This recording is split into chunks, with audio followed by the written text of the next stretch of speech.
Hi guys, welcome to the video. आज की इस वीडियो में हम सोल्व करने वाले हैं एक नई रिकर्जन की प्रॉब्लम। इसका नाम है sum of first n natural numbers. यहाँ पर क्या दिया जाएगा, हमें इनपुट में दिया जाएगा एक नंबर एन और हमें अप टू एन तक जो भी नेचुरल नंबर्स है उनका टोटल जो सम है वो आउटपुट करना है, but with the help of recursion, not using a loop और समथिंग। तो अगर हम इस प्रॉब्लम को लूप से करते तो हम क्या करते हैं, हम एक लूप चलाते फॉर सपोज आई हम मानते और आई को हम वन से चलाकर लेस देन इक्वल्स टू कर लेते एन तक, और फिर अगर आई को प्लस प्लस कर देते और फिर हम एक वेरिएबल लेते सम नाम का, उसको सम प्लस इक्वल्स टू आई कर देते और हमारा लास्ट में सम को हम रिटर्न करवा देते, तो हमारा जो टोटल आंसर है वो आ जाता।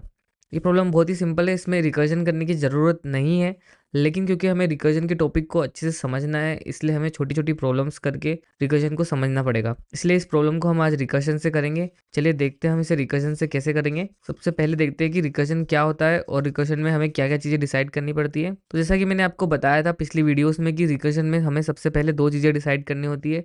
एक तो होता है हमारा बेस केस और नेक्स्ट होता है हमारा रिकर्सिव रिलेशन। ठीक है, रिकर्सिव रिलेशन वो होता है जिससे हम हमारी प्रॉब्लम को सॉल्व करते हैं, ठीक है, और बेस केस होता है जिससे हमारा रिकर्जन रुकता है। क्योंकि रिकर्जन क्या होता है, जब भी एक फंक्शन अपने आप को बार बार कॉल करता है तो उस प्रोसेस को हम रिकर्जन बोलते हैं, लेकिन हमें उसे स्टॉप करना होता है।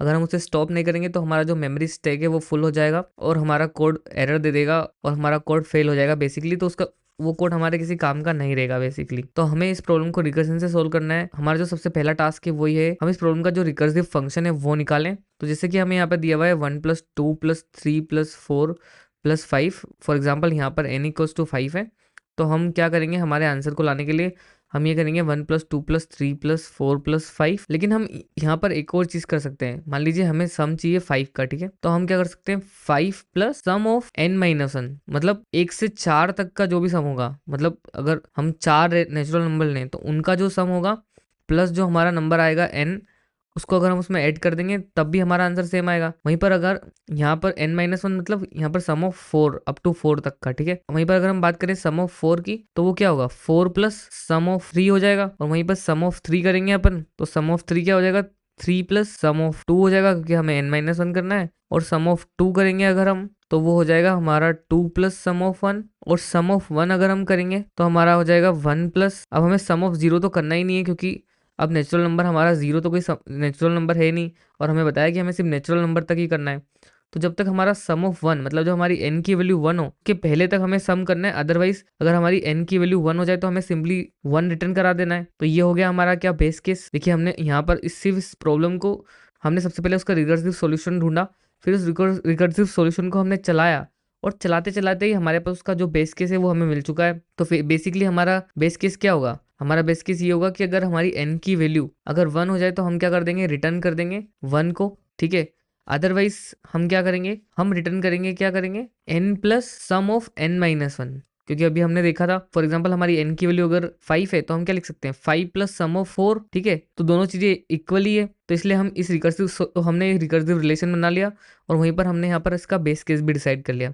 अब आइए देखते हैं इसको थोड़ा सा हम कोड में कैसे लिखेंगे और इसे कैसे चलाएंगे और ये हमारी मेमोरी में कैसे चलेगा, थोड़ा सा इसको समझते हैं, फिर हम इसका कोड लिखेंगे, फिर कोड को हम ड्राई रन करेंगे। तो देखिए सबसे पहले तो हमने हमारा बेस केस बनाया। बेस केस क्या होगा, जब हमारा n=1 होगा तो हमें रिटर्न करना है यहाँ से 1 को। और जो हमारा रिकर्सिव रिलेशन है वो ये है कि हम क्या करेंगे, रिटर्न करेंगे n plus some of n-1। अब हम देखते हैं इसको कोड में कैसे लिखेंगे। तो जैसे फॉर एग्जांपल हमने एक फंक्शन बनाया जो हमें हमें सम कैलकुलेट करके लाके देगा, ठीक है, उसमें हम n पास करेंगे। अब हमारा बेस केस हम सबसे ऊपर लिखते हैं क्योंकि हमें यहाँ पर हमारे फंक्शन को रोकना पड़ता है। तो हम देखेंगे कि अगर हमारी n की वैल्यू 1 हो जाएगी तो हमें क्या करना है, रिटर्न करना है 1 को। अदरवाइज हम रिटर्न क्या करेंगे n plus some of n-1, ठीक है। अब हम इस प्रोग्राम को थोड़ा सा रन करके देखते हैं और ये कैसे चलेगा मेमोरी में उसको देखते हैं।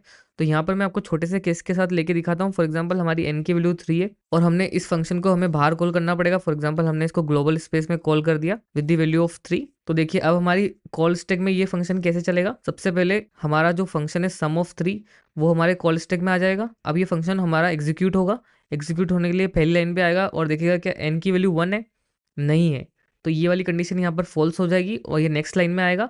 अब यहाँ पर देखिएगा कि उसे कुछ रिटर्न करना है। क्या रिटर्न करना है, n plus some of n-1। अरे n तो उसको पता है, n तो मेरी वैल्यू उसको पता है कि मेरी वैल्यू 3 है, लेकिन उसको एक और कुछ चीज़ प्लस करनी है।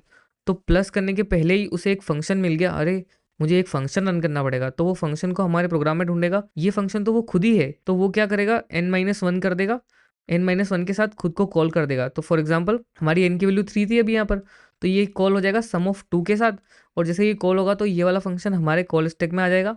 अब हमारा ये वाला फंक्शन तो अभी बैठा है इसके रिजल्ट के लिए, लेकिन उसके पहले ही हमारा एक नया फंक्शन कॉल हो जाएगा जो कि सम ऑफ 2 के साथ कॉल होगा।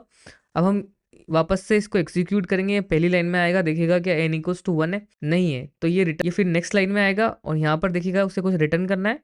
रिटर्न क्या करना है, n plus some of n-1, मतलब उसे करना है 2 प्लस सम ऑफ 1 रिटर्न करना है, n-1 मतलब सम ऑफ 1 रिटर्न करना है।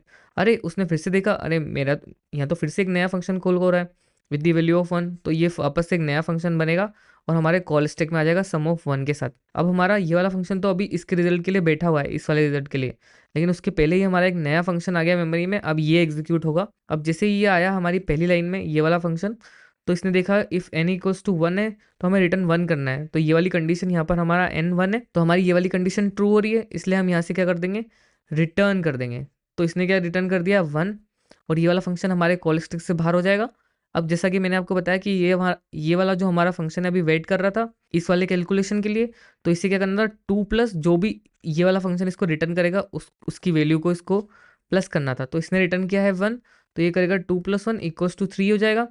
अब इसका एग्जीक्यूशन हो जाएगा कंप्लीट, क्योंकि उसको इसका आंसर मिल गया है। अब वो यहाँ से रिटर्न कर देगा, क्या रिटर्न कर देगा 3, तो इसने जैसे ही रिटर्न करा तो ये हमारी मेमोरी से बाहर हो जाएगा। जैसे ही हमारी ये मेमोरी से बाहर होता है तो हमारा जो ये वाला फंक्शन था, ये वाला फंक्शन सम ऑफ 3 के साथ ये वेट कर रहा था, इसका सम ऑफ 2 का ये वेट कर रहा था सम ऑफ 2 के रिजल्ट का, तो सम ऑफ 2 के रिजल्ट ने हमें रिटर्न किया है 3, तो ये सिंपली प्लस कर देगा 3 प्लस 3 को, तो जो हमारा टोटल आंसर है वो आ जाएगा 6। तो अगर हम इसको 1 प्लस 2 प्लस 3 भी करते हैं तो हमारा आंसर 6 आता है। तो इस तरीके से हम इस प्रॉब्लम को सोल्व कर लेंगे। तो हमने यहाँ पर बेसिक चीज़ क्या करी है इस प्रॉब्लम को सोल्यूशन के लिए, हमने सबसे पहले तो हमारी जो बड़ी प्रॉब्लम थी उसको हम छोटे पार्ट्स में कैसे डिवाइड कर सकते हैं, और ऐसे पार्ट में डिवाइड करें कि हम उस पार्ट को रिपीट कर कर हमारे आंसर को ला सकें। हमने हमारा जो रिकर्सिव फंक्शन है वो बनाया, मीन्स जो हमारी रिकर्सिव कॉल है वो बना ली, और फिर उसके बाद हमने उस रिकर्सिव कॉल को ड्राई रन करके ही हमने हमारा बेस केस निकाला था, जैसे कि मैंने आपको बताया था, और फिर बेस केस को हमने लिखा और हमारे जो रिकर्सिव फंक्शन है उसको भी हमने हमारे फंक्शन के अंदर लिखा, और इस तरीके से हमारा जो डिजायर्ड आउटपुट है वो हमें मिल चुका है। चलिए करते हैं इस प्रॉब्लम को कोड फिर से।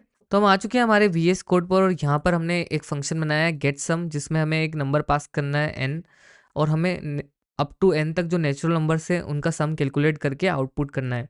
हमने इस फंक्शन को कंसोल लॉग कर लिया ताकि हम इसके आउटपुट को कंसोल में देख सकें। चलिए इसके कोड को लिखते हैं। तो सबसे पहले हम लिखेंगे हमारे बेस केस को।